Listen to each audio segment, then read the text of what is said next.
First at 10 tomorrow, June 19th, known as Juneteenth, is now a federal holiday. More than 2 years after President Abraham Lincoln's historic Emancipation Proclamation, Union Army Major General Gordon Granger rode into Galveston, Texas, sharing the news that all slaves are free. The day became known as Juneteenth, and it's long been celebrated by African Americans, commemorating the end of slavery in our country. A new holiday is rare, and as our Doug Reardon reports, the announcement sent states and companies across the country scrambling.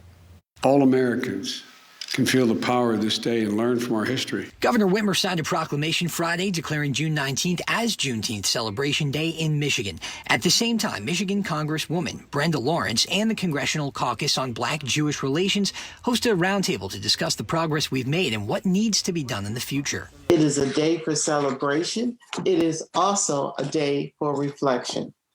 We have to understand that freedom is not free, that there's still much work to do to get rid of, and to end systemic racism, discrimination, and hate.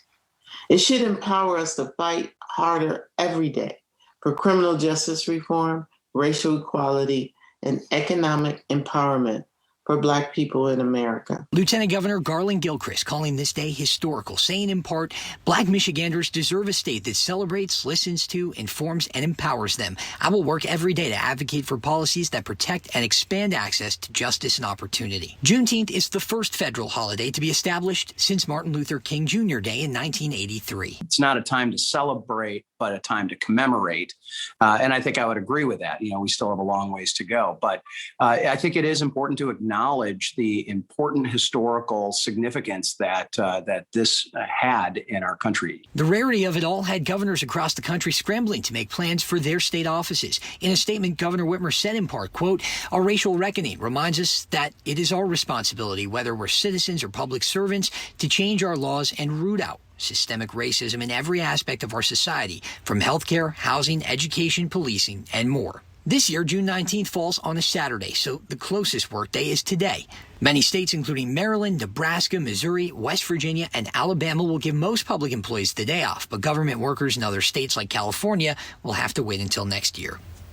On the federal level, most employees are off today. Private businesses aren't bound by federal holidays, but companies like Apple, along with Lyft and Peloton, gave their people a day off too, and Google canceled meetings today. Governor Whitmer also declared Juneteenth as a day of celebration here in Michigan.